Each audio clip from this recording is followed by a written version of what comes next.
안녕하세요, 여러분. 반갑습니다. 오늘 시간에는 그 GPT와 대학 교육, 대학 연구는 어떤가에 대한 내용을 가지고 영상을 찍어보려고 합니다. 그 제목이 조금 거창하긴 한데 며칠 전? 한 몇 주 전쯤에 그런 일이 있었어요. 어느 모임을 갔는데 아는 교수님을 만나가지고 뭐 이런저런 얘기를 하다가 그 GPT를 사용하는 그런 얘기를 가지고 이제 그게 화제가 돼가지고 화두가 돼서 서로 얘기를 하기 시작을 했죠. 얘기의 주제는 뭐 많은 분들이 GPT를 쓰면서 느끼는 거랑 같은 건데 우리가 GPT를 쓰면 논문 읽는 것도 많이 도움이 되고 논문을 쓰는 것도 도움이 되고 특히 영작을 하거나 영문을 작성할 때 굉장히 좀 편리하기도 하고 그다음에 이제 저희처럼 코딩을 하는 사람들은 코딩 같은 것들도 굉장히 쉽게 GPT를 통해서 할 수가 있습니다. 뭐 GPT가 하나의 예시이고 이런 식으로 인공지능을 사용을 해가지고 코파일럿으로 뭐 이렇게 그 코드를 쓴다든지 이런 분석들도 할 수 있죠. 근데 그렇게 생각을 하다 보니까 무슨 생각이 들었냐면 요즘에 이제 석사 학생들이 들어온다고 하기 위해서 저희 연구실에 이렇게 컨택을 하면 학생들이 이렇게 평가를 먼저 하는데 그런 생각을 하게 되는 거죠. 이 학생이 입학을 하면, 입학을 해가지고, 뭐 예를 들면, 뭐 유전체 데이터를 한 10개 정도 분석을 해가지고, 2년 안에 석사를 졸업하는 거 정도의 실력이 될 수 있을까? 이런 생각을 해요. 그러면 한 10명 정도의 데이터 분석이면 사실 큰 규모가 아닌데, 그런 거는 그냥 내가 챗GPT로 작성을 해가지고, 뭐 클라우드 같은 데 돌려가지고 논문을 쓰는 게 훨씬 빠르지 않을까? 이런 생각을 합니다. 그런 본질적인 고민부터 하다 보니까, GPT를 사용하는 시대에서 대학에서 학생들을 가르치는 건 어떤 의미가 있고, 대학원생을 가르치는 건 어떤 의미가 있고, 나는 대학에 왜 일하고 있지? 라는 좀 근원적인 질문들이 발생을 하더라고요. 제가 좀 이런 헛된 생각들을 좀 많이 하는데, 그래서 이제 그런 생각들을 요즘 계속 몇 달 동안 하게 됐어요. 그래서 이제 그런 생각을 하다 보니까 어떤 생각이 들었냐면, 제가 이제 학생들한테 이렇게 연구 지도를 하는데 제가 대학원에 입학을 할 때는 박사과정을 할 때는 저는 이제 유전체 데이터를 100명? 160명이었나? 아무튼 100여 명 정도를 가지고 분석을 했고 그걸로 제가 이제 학위 논문을 썼습니다. 근데 저는 이제 호주에서 공부를 했는데 그 내용을 가지고 이제 제 학위 논문을 썼고 저는 그 당시에 이제 그런 유전체 데이터도 굉장히 대규모라고 생각을 했어요. 그런데 지금 이제 저희 연구실에 박사 학생이든 아니면 석사 학생이든 대학원생이 입학을 하면 거의 만여 명의 데이터들, 뭐 10만 명 데이터들, 이런 규모의 데이터들을 다룹니다. 물론 뭐 정확히 말하자면 뭐 원본 데이터부터는 뭐 몇천 명 수준이긴 하지만 이제 뭐 참조 데이터나 이런 것까지 하면 뭐 몇만 명, 몇십만 명도 가는 거죠. 어쨌든 굉장히 큰 규모의 데이터이고 또 제가 여기선 데이터 고도화라고 얘기를 했지만 무슨 얘기냐. 제가 학위를 할 때 데이터는 엑솜 데이터라고 해가지고, 뭐, 크기가 그렇게 큰 데이터가 아니었어요. 근데 지금 뭐 이런 식의 이런 규모의 데이터는 홀지넘 시퀀싱, 전자유전체 데이터, 뭐 싱글셀 데이터 이런 거에서 데이터도 굉장히 커지고 복잡하고 고도화됐습니다.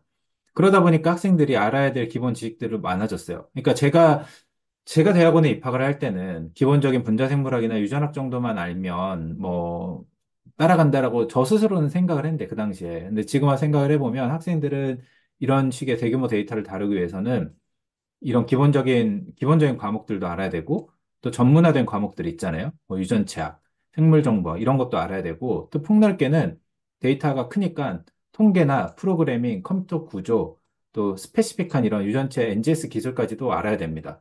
그러니까 알아야 될 공부해야 될 게 너무 많아요. 그래서 제가 생각했을 때는 진입장벽이 예전보다 훨씬 높아진 것 같다. 물론 뭐 학생들이 입학할 땐 패기와 열정으로 입학해서 이제 진입장벽을 느끼지 못하는 경우도 있지만 대학원 시절을 이렇게 지나다 보면 그 진입장벽이라는 게 저는 확실하게 존재한다고 봅니다. 그래서 이제 이렇게 많은 분야의 다양한 지식을 요구한다고 할 때 학부 수준으로 공부해서 들어오는 게 어렵다고 느껴질 때가 있어요. 제 스스로도. 그러니까 제가 학생들한테 학부에서 유전학이나 생물통계학 수업을 가르치긴 하는데 과연 이런 몇 과목을 가지고 이 기본적인 지식들, 그러니까 제가 지금 여기서 얘기하는 건 심화된 기술들이 아니라 그냥 아주 기본적인 지식들 정도예요. 그런 것까지 공부해가지고 들어올 수 있을까? 이런 생각을 하게 됩니다. 그러면 그렇다고 이런 거를 가르치는, 이런 기본적인 여러 가지 과목을 가르치는 무슨 뭐 생물학 데이터 과학과, 뭐 생물학 인공, 바이오 인공지능 학과 이런 게 생기지는 않을 거 아니에요. 전 세계적으로 봐도 이런 학과들은 없어요.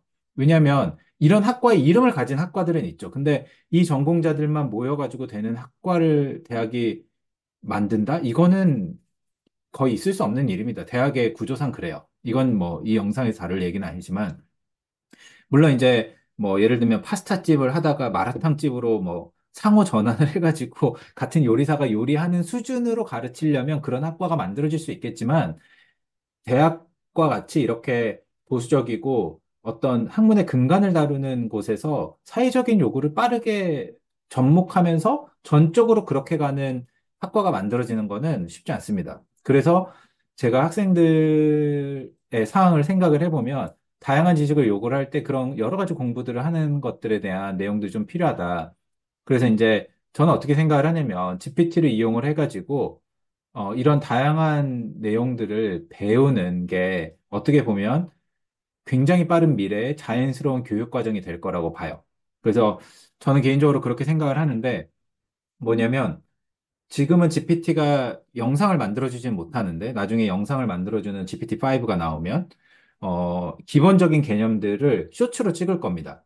그게 저희가 지금 마음속으로 갖고 있는 목표인데 그 쇼츠로 찍어가지고 기본적인 용어들은 유튜브에서 미리 공부를 할 수 있게 하고 그 다음에 그 이 강의에 대한 텍스트나 아니면 슬라이드 그 다음에 여러 가지 교육 자료들을 학습시켜가지고 챗봇을 만드는 거예요. 그래서 실제 수업은 슬라이드를 보고 하는 수업이 아니라 질문을 서로 주고받으면서 하는 그런 형태의, 그러니까 요즘 얘기로 하면 그 플립트 러닝이라고 하죠.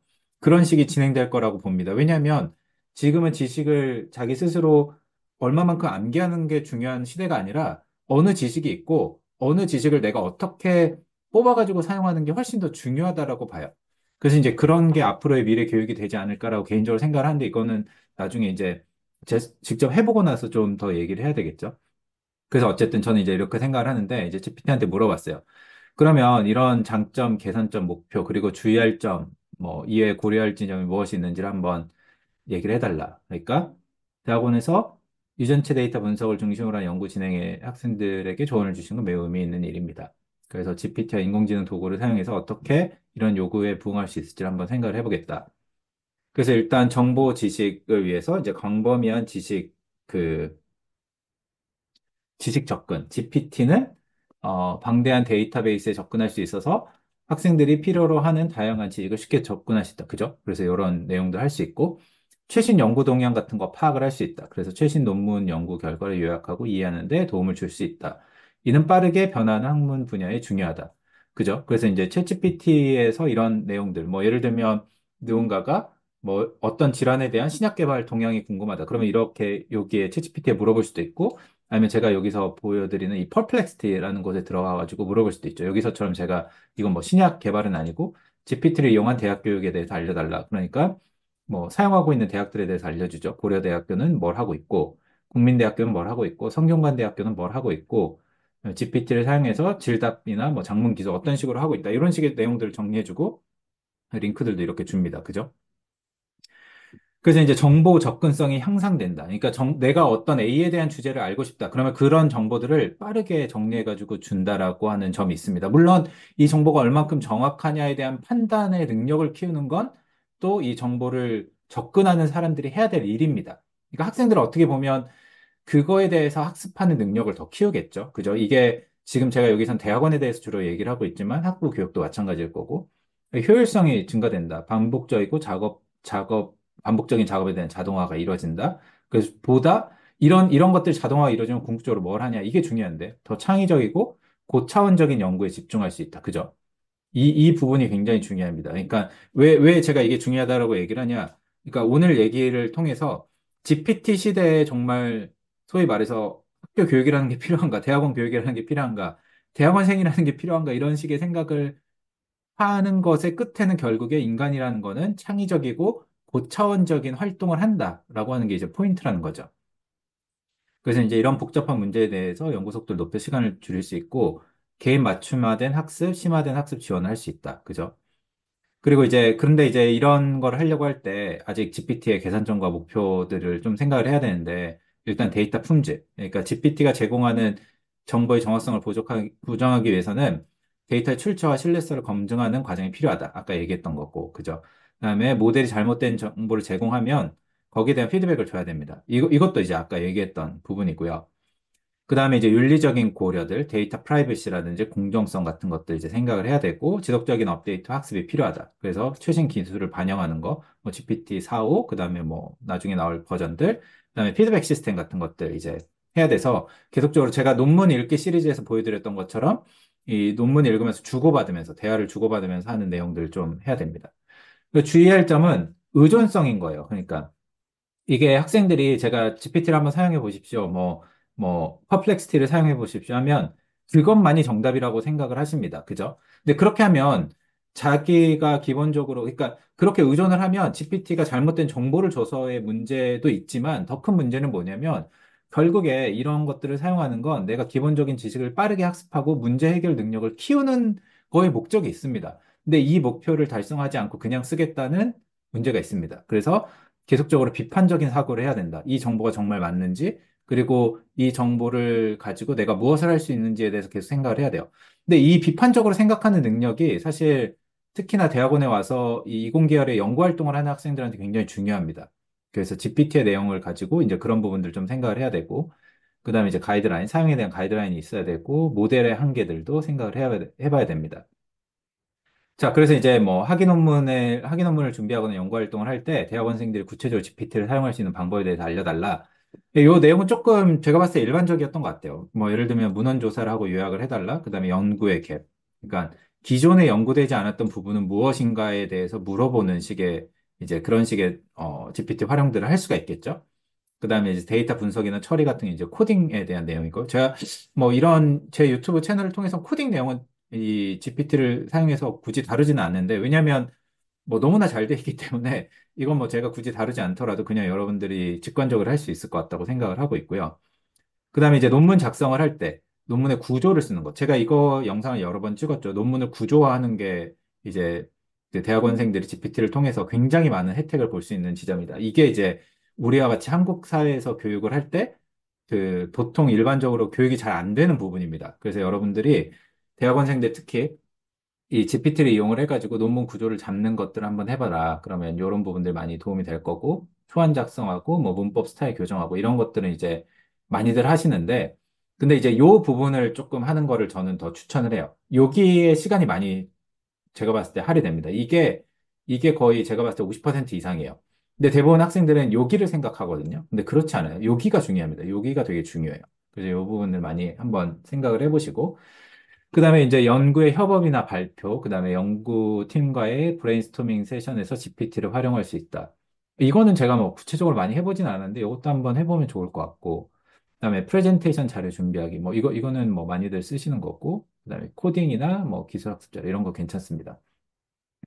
자, 그다음에 이제 제가 또 약간 몇 가지 질문을 더 했는데, 대학에서 학생들을 지도하는 교수로서 GPT 발전을 보면 그런 생각이 듭니다. GPT와 함께 최근 나온 논문들도 정리하게 되고, 논문도 작성하고, 프로젝트에서 데이터 분석할 때 코딩도 하고, 그다음에 잘 모르는 분야의 코딩을 배워가지고 제가 스스로 논문도 쓸 수 있습니다. 실제로 저도 지금 하고 있는 부분 중에 하나인데, 저도 가끔씩 어떤 새로운 분야의 코딩을 배우고 싶다. 그러면 이 논문을 주고 여기에 들어가는 내용에 맞춰서 코드를 작성해 달라고 하고 그 코드를 배워요.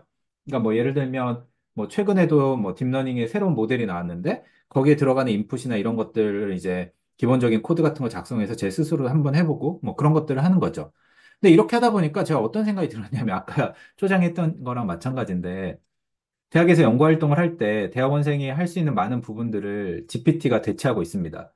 물론 이제 학생은 배우는 사람으로서의 학생과 연구원으로서의 학생은 다른 거죠. 그러니까 학생은 사실 연구원이 아니기 때문에 학생은 배우는 대상이기 때문에 이 질문은 아주 정확하진 않을 수 있지만, 제 말의 포인트는 뭐냐면 제가 이 영상을 찍겠다고 처음 시작했던 그 고민과 같아요. 뭐냐면 대부분의 학생들이 학생으로 입학을 해서 내가 어떤 연구 질문을 도출하려고 하는 것보다 그냥 테크니션으로 입학하려고 하는 학생들이 많은 세상에서 이런 학생을 받아서 내가 대학원을 지도하는 것보다 그냥 이런 것들은 GPT로 대체하는 게 낫지 않나? 이런 생각을 하게 돼요.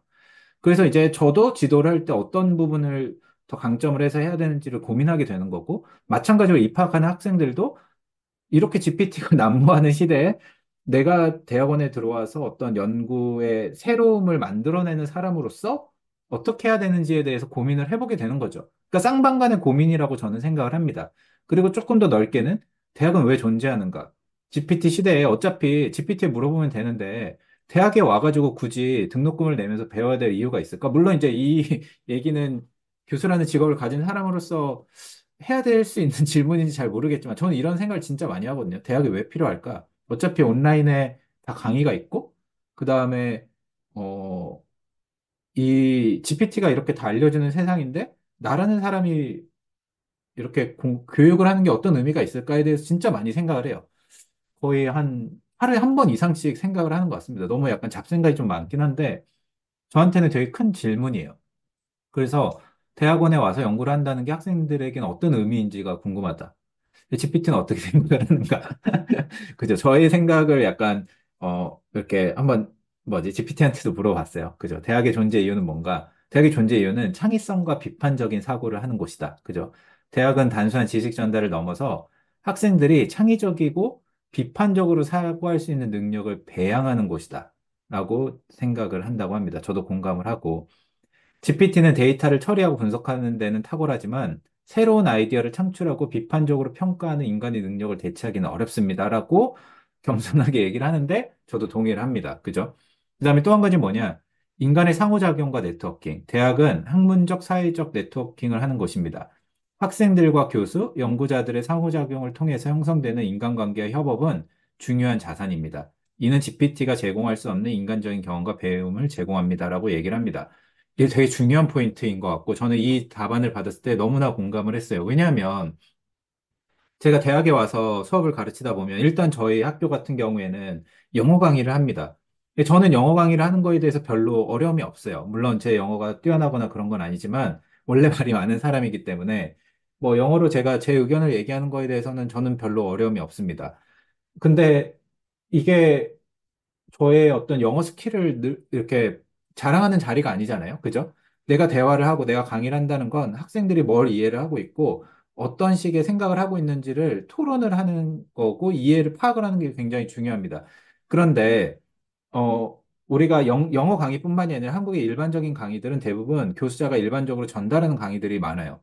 그래서 내가 이 사람들이 얼마만큼 이해를 하고 있고 어떤 식의 생각을 구체화하고 있는지를 알기가 너무 어렵습니다. 그리고 특히나 제가 가르치는 과목들은 뭐 70명, 80명씩 이렇게 듣기 때문에 한 명 한 명의 생각들을 이해하고 경험하기가 굉장히 어렵습니다.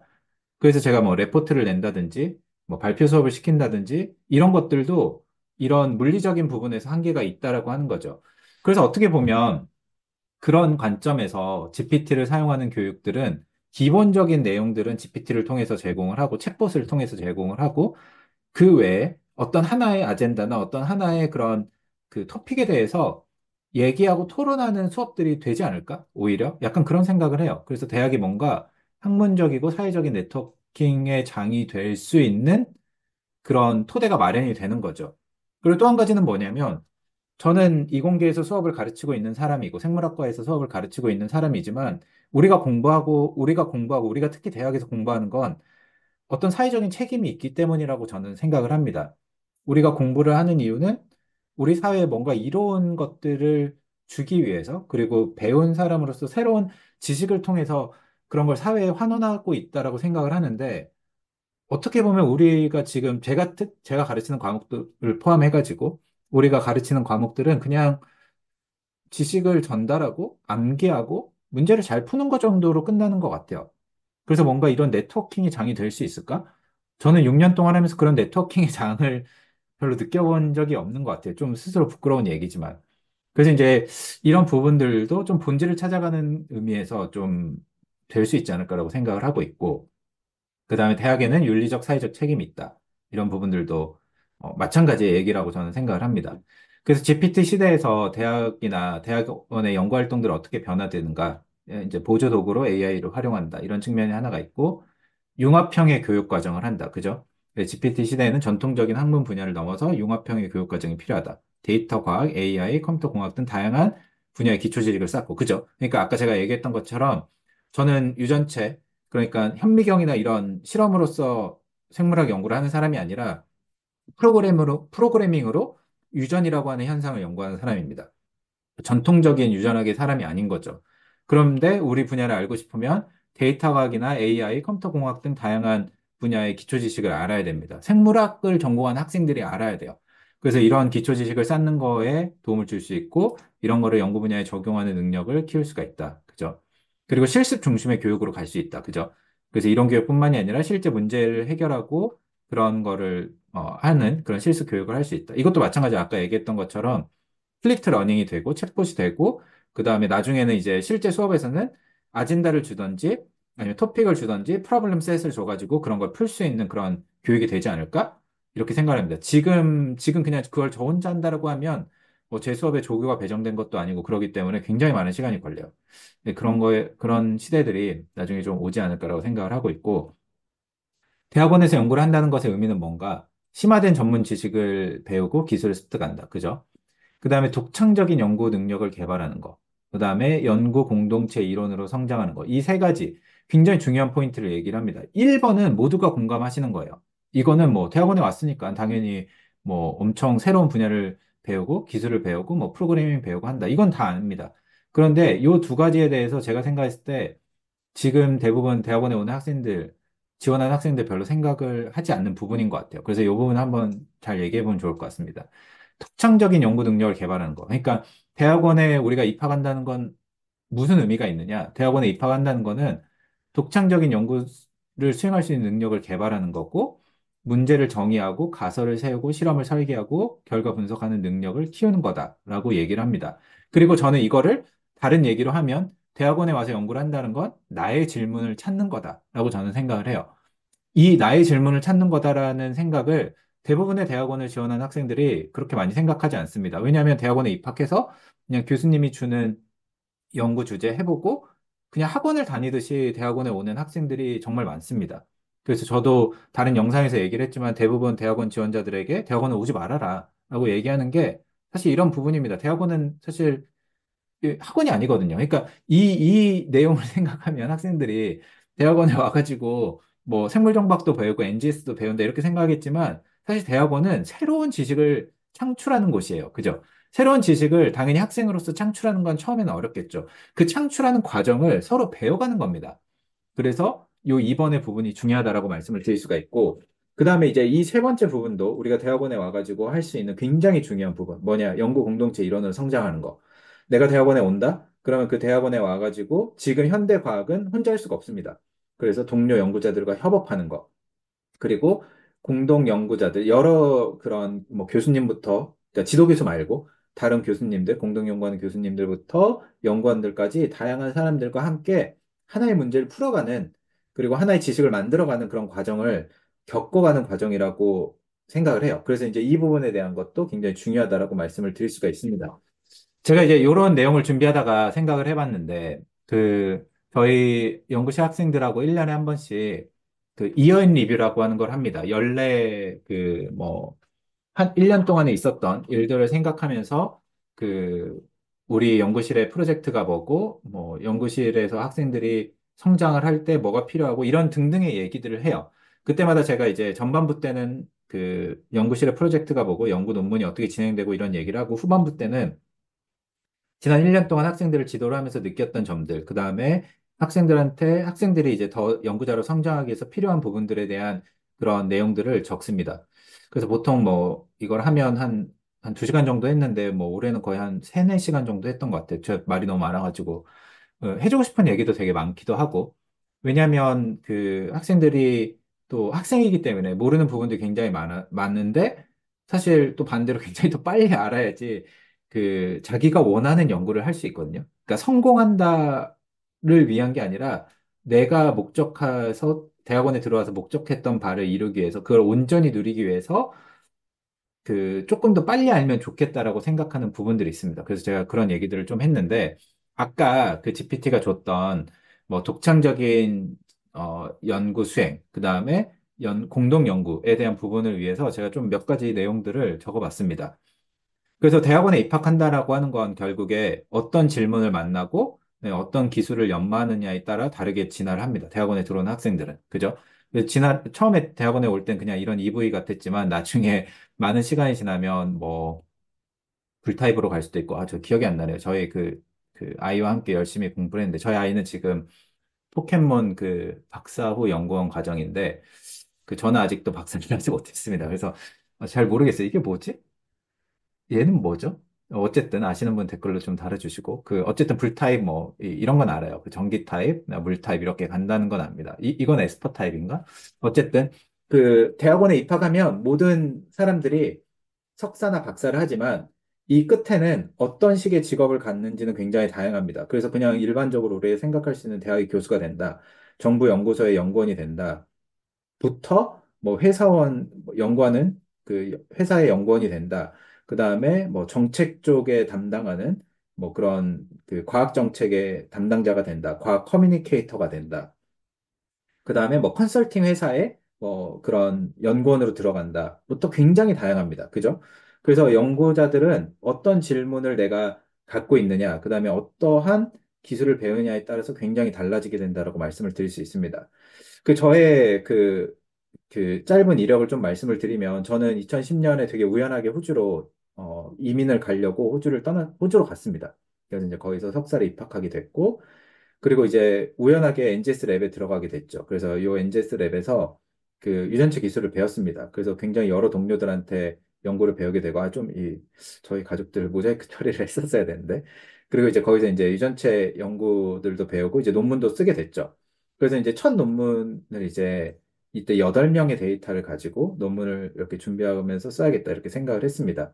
그래서 이제 저를 이 논문을 쓸 때 많이 도와주신 저희 이제 호주의 숙모라고 부르는 이 세 분, 칼파나 쉐럴 헤더, 그 다음에 저희 이제 호주의 어머니인 비키 마샬이라고 하는 분인데, 이 네 분이 저를 진짜 많이 도와줬어요. 실험도 많이 가르쳐 주시고, 저희 가족들도 많이 이렇게 도와주고, 저희 아이가 태어났을 때 아이의 이름도 영어 이름도 지어주셨어요. 그래서 이렇게 내기를 해서 내기에서 이기신 분이 이름을 지어주셨거든요. 그래서 저희 첫째는 이 비키 선생님이 지어주시고, 저희 둘째는 한국 와서 나왔는데, 둘째는 이제 쉐럴 선생님이 지어줬습니다. 그래서 비키 선생님의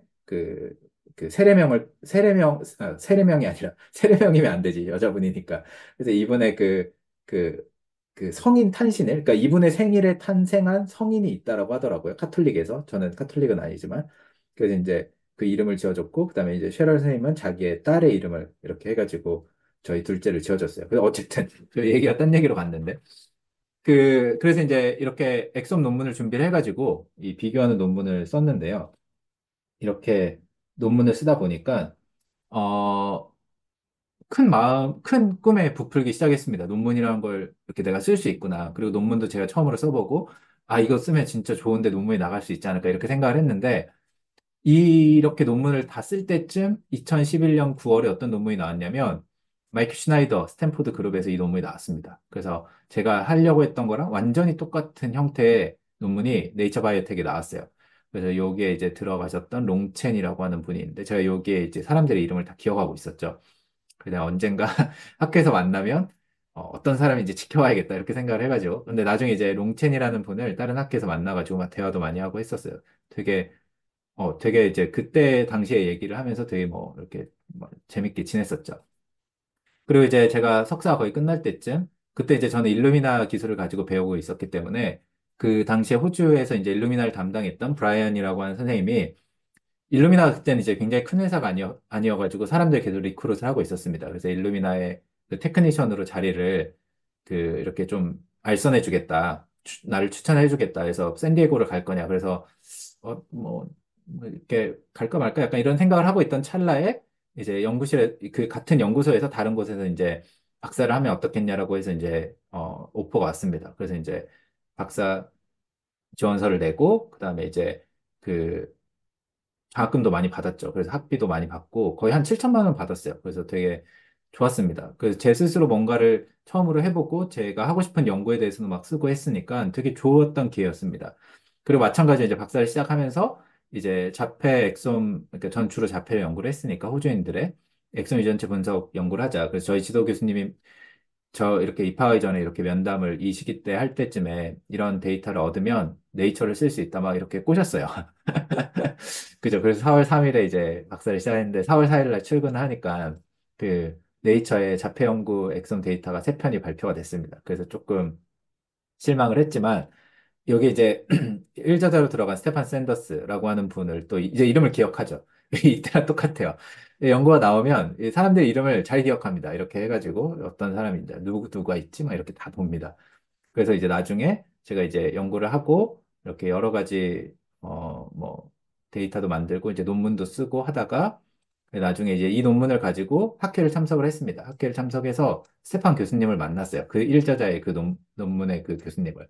그래서 이제 이분한테 뭐 나는 뭐 이런 이력이 있고 이런 질문에 관심이 있다 해가지고 이제 그 교수님한테 가가지고 포닥을 하게 됐죠. 그래서 이제 이후에 포닥을 하고 뭐 이제 이뭐 박사 디펜스도 하고 뭐 이렇게 했는데 요거는 조금 이제 오프 더 토픽이니까 제가 또 나중에 기회가 되면 뭐 그 포닥을 어떻게 준비했는지에 대한 영상을 한번 남기도록 할게요. 뭐 좀 오래된 일이라서 기억이 가물하긴 하지만 뭐 그래도 좀 저희 나중에 저희 연구실 학생들도 한 1년, 2년 후면 이제 포닥을 갈 학생들인데 포닥을 갈 학생들이 아니라 포닥을 준비할 학생들인데 그때를 위해서 좀 도움이 될 거니까 좀 미리 남기면 좋을 것 같다. 그러니까 포인트는 뭐냐면 그냥 쉽게 얘기해서 그 제가 포닥을 2016년, 2015년 12월에 시작을 했죠. 그리고 박사를 2016년 1월에 받았는데 이게 호주가 약간 좀 시스템이 그 박사 학위 수요가 그 디펜스보다 훨씬 늦습니다. 그래서 약간 이런 게 있는데 그 제가 포닥을 굉장히 일찍 알아봤어요. 그러니까 그 박사 학위를 받기 전에 포닥을 이미 이게 언제죠? 그러니까 1년 전에 알아봤죠. 1년 전에 알아봤고 인터뷰도 굉장히 일찍 했습니다. 인터뷰도 이때 2015년 5월에 했으니까 두 곳에서 했는데 그리고 이제 그 이후에 디펜스를 했습니다. 그러니까 이런 이 순서들을 여러분들이 좀 알면 도움이 돼서 연구실 학생들한테 좀 도움이 될 것 같으니까 나중에 한번 해보면 좋겠다. 그건 다시 이제 GPT 얘기로 돌아와가지고 그 좋은 연구자가 되기 위해서, 그러니까 좋은 연구자라고 하는 건 내가 진짜 연구하고 싶은 거를 충분히 연구할 수 있는 자기의 삶을 충분히 누리는 삶인 거겠죠. 그러니까 자기가 하고 싶은 리듬, 자기가 하고 싶은 질문, 자기의 그런 목표대로 하는 사람들이 저는 되게 좋은 연구자라고 생각을 합니다. 그래서 그렇게 좋은 연구자가 되기 위해서 학생들이 조금 노력을 하면 좋은 부분들이 있다라고 생각을 해요. 일단 연구하다가 모르거나 질문이 생기면 적극적으로 물어본다. 그죠? 그래서 뭐 동료들이나 교수님한테 적극적으로 물어보고 이 물어본다라고 하는 건 내가 뭐를 알고 있지? 그다음에 내가 어떤 질문, 자기의 질문을 만들 수 있지에 대한 부분입니다. 그래서 대학원에 오면 질문을 하는 법, 자기의 질문을 만드는 법에 대해서 이해하는 게 굉장히 중요합니다. 이 부분이 진짜 중요해요. 그래서 이제 이런 부분들이 아까 GPT가 얘기했던 독창적인 연구 활동입니다. 독창적인 연구 활동. 그러니까 나의 논문, 나의 일종의 어떻게 보면 여러분들의 아이돌이라고 치면 나의 앨범이죠. 나의 앨범을 만들기 위해서 내가 누구를 활용해야 되고, 누구를 만나야 되고, 어떤 식으로 행동해야 되는가에 대한 것들이 이제 여기에 들어가 있는 거죠. 그죠? 그리고 이제 GPT를 사용할 때 우리가 하나 염두에 둘 수 있는 거 뭐냐? 대학원의 시간이 정말 짧다라고 하는 거예요. 그죠? 그래서 석사는 24개월인데 실제로 입학부터 디펜스까지, 학위 논문 심사라고 하는 디펜스까지는 19개월밖에 없습니다. 그래서 이 안에 논문의 주제를 잡고 실험을 하고 논문 작성을 하는 거는 거의 불가능에 가깝습니다. 그죠? 왜냐하면 이렇게 하려면 실력도 있어야 되고 운이 있어야 돼요. 그죠? 왜냐하면 실험이라고 하는 게 모르는 분야를 하는 거기 때문에 실패 확률이 있을 수 있습니다. 그래서 이 시간이라는 게 항상 늘 짧다. 그래서 항상 늘 스스로 질문하고 주변 사람한테 질문하고 목표를 계속적으로 수정하고 발전시키는 게 필요하다. 마찬가지로 박사도 그렇습니다. 그래서 이런 부분들을 생각을 하면 아까 얘기했던 그런 그 GPT에 대한 부분들도 여러분들한테 도움이 된다라고 생각을 하고 그다음에 또 한 가지는 좋은 연구자가 되기 위해서는 또 운이 좋아야 될 수도 있습니다. 저 같은 경우에는 학위를 시작할 때 호주의 자폐 유전체 데이터가 바로 들어왔어요. 저는 이 프로젝트를 했는데 제가 학위가 시작하자마자 이 데이터가 들어와서 이런 기회가 주어진 거죠. 근데 이런 기회가 주어지는 건 진짜 흔치 않은 일입니다. 근데 제가 이걸 학생들한테 얘기하는 이유가 뭐냐면요. 이 연구 기회가 주어지는 게 한국 대학원의 입장에 생각을 해보면 한국 대학은 좀 외국 대학원과 좀 다른 점이 있는 것 같아요. 뭐냐면 한국 대학원은 공동 연구가 되게 많습니다. 이게 왜냐하면 한국이라는 사회가 되게 좁기도 하고요. 그다음에 한국의 연구비라고 하는 게 대부분 개인 연구보다는 공동 연구를 하도록 설계가 되어 있어요. 그래서 여러분들이 입학을 하면 거의 90% 이상의 확률로 여러분들한테는 데이터가 빠르게 주어집니다. 그런데 이게 항상 학생들과 교수님 사이에서 트러블이 만들어지는 일이죠. 뭐냐면 교수님들은 학생이 입학하면 아, 이게 지금 우리가 같이 공동 연구하는 데이터인데 이거 가지고 연구를 해봐 하고 딱 줍니다. 그런데 학생들은 이게 기회인지 아니면 그냥 내가 여기 연구원으로서 그냥 나한테 주어진 업무인지 이렇게 혼동하게 됩니다. 그런데 이렇게 여러분들한테 어떤 데이터가 주어진다, 그런 기회가 주어진다는 진짜 운에 달려 있지만 그게 어떤 데이터인지 모르는 거죠. 그런데 그 기회를 알아보는 거는 결국에 실력입니다. 그래서 여러분들한테 어떤 새로운 데이터가 대학원에 입학할 때 주어진다, 혹은 인턴을 할 때 주어진다라고 하면 그게 나한테 엄청난 기회일 수도 있다라고 하는 거를 여러분들 꼭 염두를 하셔야 됩니다. 왜냐하면 그 기회를 통해서 인생의 길이 바뀌기도 합니다. 반대로 생각을 해볼게요. 제가 박사학위를 시작을 할 때 저희 지도 교수님이 이 100명의 호주 자폐 가족 데이터가 있어. 이거를 가지고 유전치 데이터를 한번 만들어서 네 연구에 해볼래? 라고 저한테 제안을 했을 때 그냥 제가 만약에 거기서 이 100명을 어떻게 해? 이거 진짜 노가다 아니냐? 우리 교수님이 진짜 내가 아시아 사람이라고 나한테 인종차별하면서 이렇게 어려운 일 시키는 거 아니야? 이렇게 제가 이런 식으로 생각을 했다라고 하면 저는 이 데이터를 제 스스로 온전히 누리지 못했겠죠. 왜냐하면 이 데이터는 제가 아니더라도 누군가한테는 갔을 거니까. 근데 이렇게 제안을 했을 때 제가 바로 네, 해보겠다라고 얘기를 하고 그걸 선택했던 건 어떻게 보면 저한테는 굉장히 운이었고, 그리고 그게 저의 인생의 길을 바꿔놨던 어떤, 하나의 사건이지 않았을까. 그래서 학생들이 이런 거를 조금 잘 생각을 해보면 좋을 것 같습니다. 그래서 한국의 대학원의 특징은 굉장히 다양한 프로젝트들을 합니다. 그리고 다양한 주제를 하고, 그 다양한 주제를 통해서 여러 가지 기술을 배우고, 저 같은 경우에는 여기서 기술이 동일했다라고 했지만, 사실 세부적으로 보면 굉장히 다른 기술들이 많았어요. 그래서 그런 것들을 배우는 게 저를 성장시킬 수 있었다. 그리고 이런 거를 배울 때 중요한 게 뭐냐? 아까 GPT가 말했던 3번이죠. 동료들과 협업을 합니다. 그리고 기술을 서로 공유하고 같이 배워요. 그죠? 여기서 동료의 범주는 누구냐? 연구실의 동료, 말 그대로. 그러니까 내 옆에 책상에 앉아 있는 석사, 박사 학생들, 혹은 공동 연구를 하는 사람들, 다른 연구실의 석사, 박사 학생들, 혹은 포닥 선생님들, 그다음에 저의 지도 교수님, 혹은 공동 지도 교수님, 이런 분들이죠. 동료들은 우리한테는 선생님이면서 동시에 평가자이기도 합니다. 그래서 내가 얼만큼 정확하게 분석을 했는지, 그리고 내 생각에는 로직에는 문제가 없는지 이런 것들을 같이 봐주는 사람이에요. 그 사람들의 시간을 할애해가지고, 그죠? 그리고 이렇게 대학원 때 만나는 동료들은 특히나 평생의 연구 자산입니다. 저도 대학원 때 한 10명 정도의 그런 동료들이 있었어요. 그러니까 굉장히 많은 이유가 뭐냐면 저희 지도 교수님이랑 저희 지도 교수님의 사모님도 교수님이었는데 두 분이 같이 랩을 운영을 해가지고 연구실에 사람이 많았습니다. 근데 그런 연구자들이 저한테 굉장히 큰 도움이었어요. 그리고 저 같은 경우는 유전체를 했지만 저희 그 지도 교수님이나 사모님 같은 경우에 유전체 연구자가 아니었어요. 둘 다 초파리랑 꿀벌을 연구하는 사람이었거든요. 그래서 유전체는 저만 했어요. 저희 연구실에서. 저랑 다른 그 세라라고 하는 친구 둘만.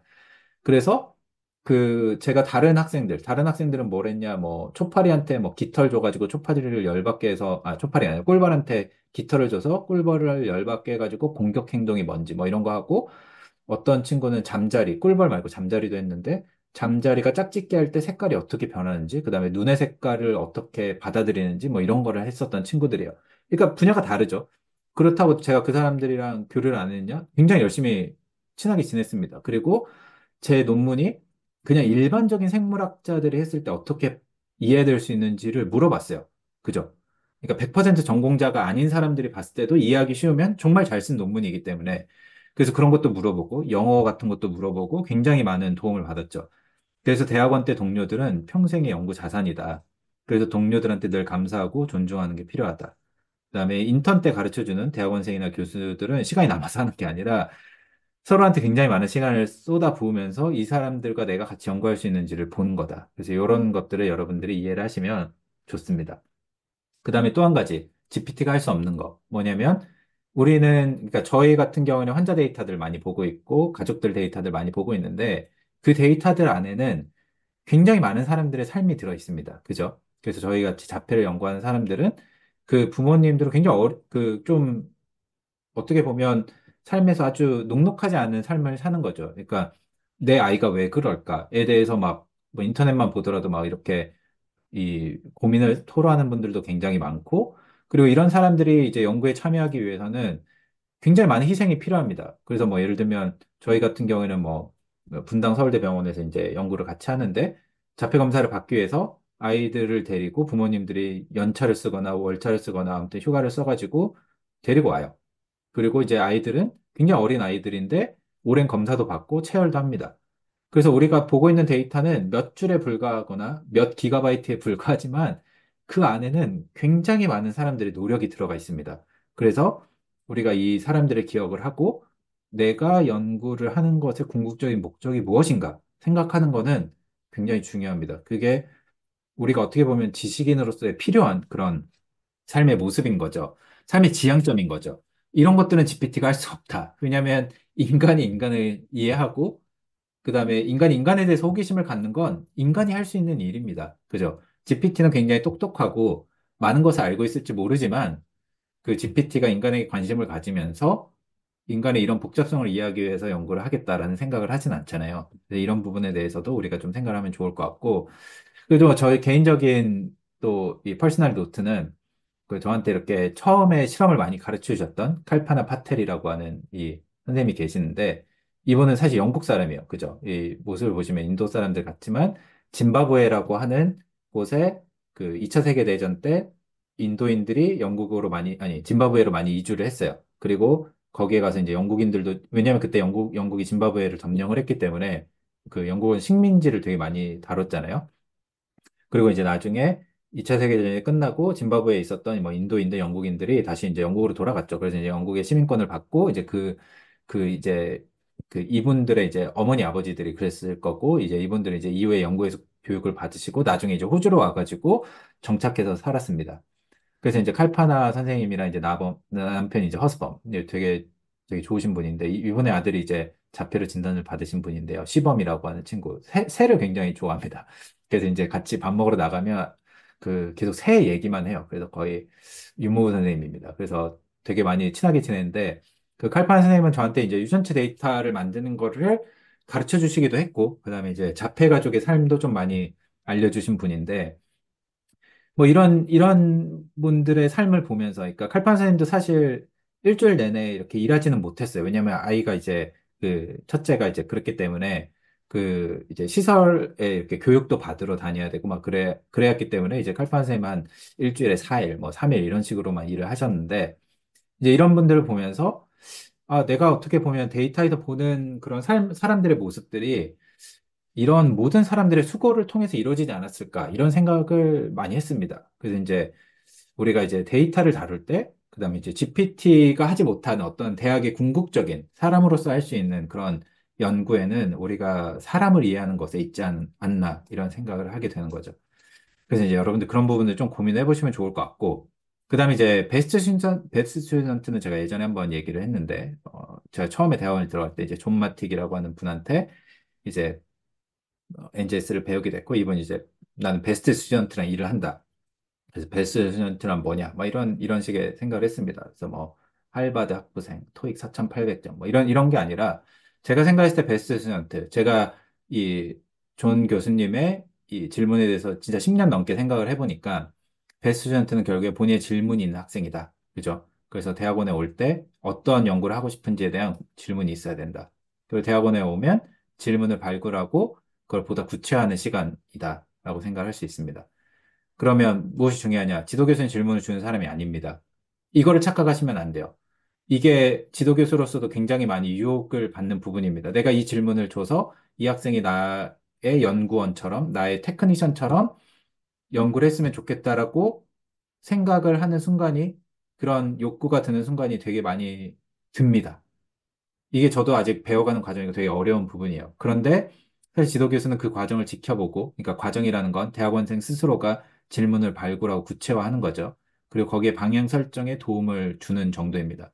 그래서 질문을 찾는 건 대학원생 스스로가 찾으셔야 된다라고 하는 게 저의 생각입니다. 그럼 연구자에게 질문은 무엇이냐? 질문은 단순하게 그냥 말 그대로, 아, 나 이거 모르겠어요. 알려주세요. 하는 게 질문이 아니고, 질문이란 해당 연구에서 연구는 되고 있지만 명확한 답을 찾지 못하는 것.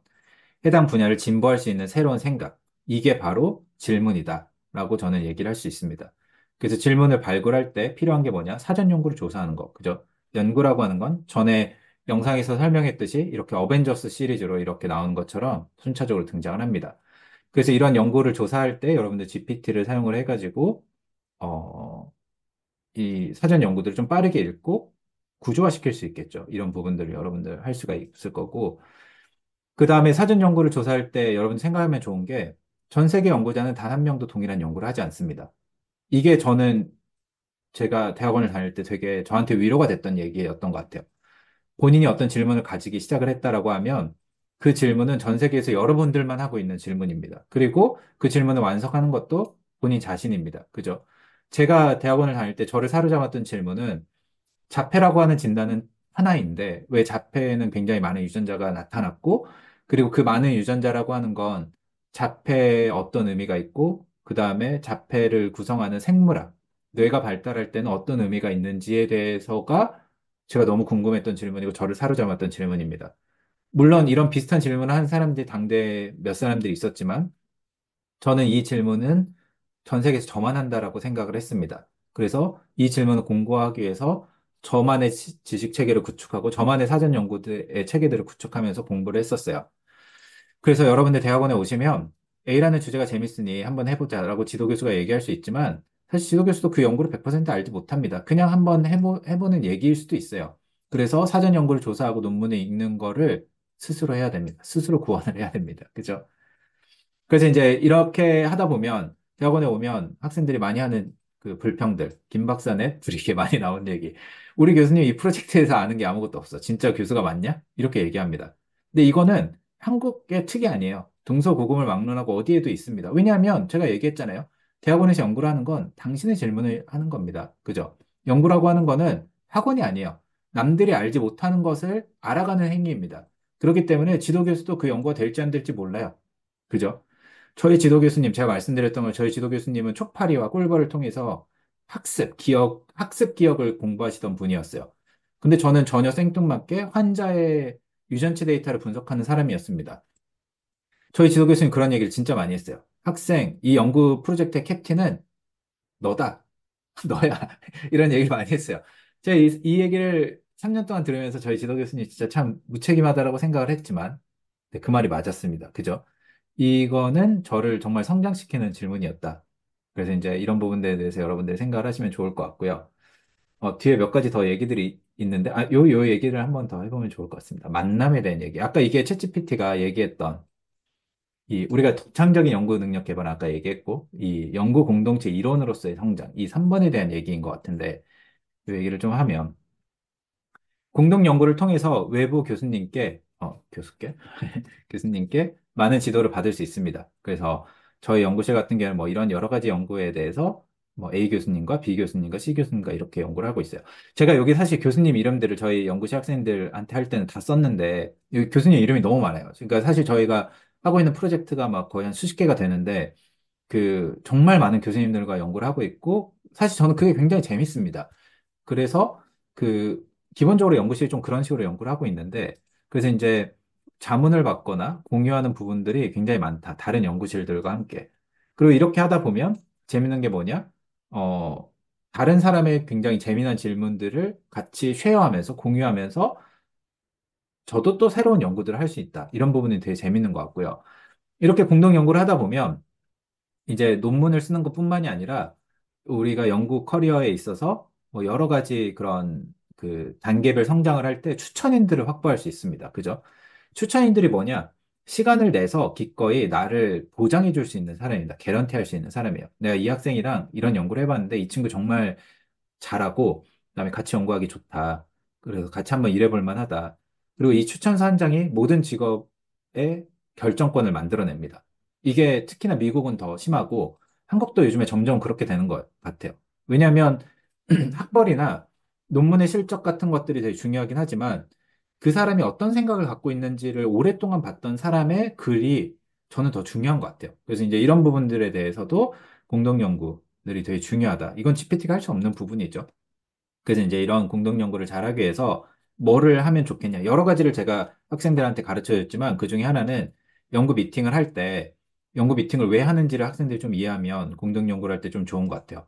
연구 미팅을 통해서 하는 거는 연구에 참여하는 모든 사람들, 교수님부터 연구자들까지 put everyone on the same page. 그러니까 모든 사람이 같은 이해를 할 수 있는 동일선상을 만드는 게 굉장히 중요합니다. 그래서 이런 연구 미팅을 할 때 학생들이 어떻게 처음에 대학원에 입학하는 학생들이 대부분 어떻게 생각하냐면 이런 미팅을 학원에서 하는 그 대학교에서 하는 학부 수업에서 하는 발표나 레포트 제출이라고 생각을 하는 겁니다. 그죠? 그래서 내가 이만큼 했으니까 뭐 나는 잘했죠? 약간 이렇게 생각하는데 그런 게 아니에요. 이 연구 미팅을 하는 건 내가 상대방을 통해서 굉장히 많은 피드백을 받고 그 피드백을 통해서 내 걸 더 개선하기 위해서입니다. 그죠? 근데 학생들이 대부분 이렇게 미팅을 하고 나면 피드백을 받는 과정에서 어려움을 많이 느껴요. 그리고 많이 숨기도 하고, 어, 많이 좌절하기도 합니다. 물론 미팅의 성격과 미팅의 그런 진행 방향에 따라서 어려움을 느낄 수 있는 거는 이해를 하지만 연구 미팅의 목적이라는 것 자체가 그런 부분들에 있다라고 하는 거를 여러분들 좀 이해를 하셔야 돼요. 그래서 미팅 자료 같은 경우에도 최소한 뭐 지도 교수나 공동 연구자들한테 보내주는 게 굉장히 중요합니다. 안 그러면 지도 교수님이 들어와가지고 미팅에서 계속 헛소리만 해요. 왜냐면 지도교수도 다른 일들이 굉장히 많으니까. 그죠? 그렇기 때문에 자기의 그냥 그 챗GPT가 마치 할루시네이션을 하는 것처럼 지도 교수님도 할루시네이션을 합니다. 그렇기 때문에 지도 교수님을 미리 학습을 시켜야 된다. 그래서 이제 미팅 자료들을 미리 공유하는 게 중요하고 미팅이 끝날 당일날 이제 지도 교수나 공동 연구자들한테 그런 나왔던 얘기들을 정리해가지고 보내줍니다. 그래서 이제 저희 학생인데 굉장히 잘하고 있는 학생 중에 한 명인데 저희가 이제 그 태반이라고 하는 그 초기에 아동 발달에 그 태아 발달에 굉장히 중요한 그런 프로젝트를 그 저희 학교에 이제 김원하 교수님하고 같이 연구를 하고 있는데 이 연구 미팅이 끝나고 나서 이제 학생이 회의가 끝나고 한 시간 후에 바로 미팅 노트를 이렇게 보내줬어요. 그래서 이렇게 프로젝트별로 해가지고 이런 내용들을 적어서 보내줬습니다. 제가 이제 뭐 이거는 센스티브하기 때문에 가리긴 했는데 포인트는 이런 식으로 기록을 남기고 나면 상대방이 이걸 통해서 내 프로젝트를 더 잘 이해할 수 있는 거죠. 그죠? 그래서 이걸 진행하는 학생이 이제 다른 공동 연구자들에게 혹은 다른 공동 연구 교수님들한테 더 많은 내용들을 배울 수가 있습니다. 이런 부분들도 이제 우리가 그 대학원에서 그 GPT가 할 수 없는 부분이다. 그래서 이 GPT가 할 수 있는 그런 장점들은 살려서 대학원에서 연구를 하고 그 외에 이제 특히나 중요한 이 두 부분 제가 거듭 강조를 드리지만 독창적인 연구를 하는 거, 내 질문을 디벨롭하는 거 이거에 대해서 여러분들이 충분히 고민을 해보시면 좋겠고 또 한 가지는 연구 공동체로서 우리가 하나의 문제를 같이 풀어가는 어떤 팀으로서의 연구 능력을 개발하는 거에는 GPT가 할 수 없는 부분들이 있다. 왜냐하면 GPT가 저의 외관을 가지고 대신 미팅을 참여해 줄 수는 없잖아요. 그래서 이제 이런 부분에 대해서도 여러분들이 고민을 하고 여러분들 성공적인 연구를 하셨으면 좋겠습니다. 그 얘기를 하다 보니 뭐 GPT를 왜 사용해야 되는가, GPT 시대에 대학원이라는 게 왜 존재하는가부터 시작을 해가지고 약간 커리어 디벨롭먼트 플랜까지 왔는데 뭐 좀 참고가 되셨으면 좋겠고 또 궁금한 게 있으면 댓글이나 뭐 저한테 개인적으로 슬랙으로 또 알려주시면 좋을 것 같습니다.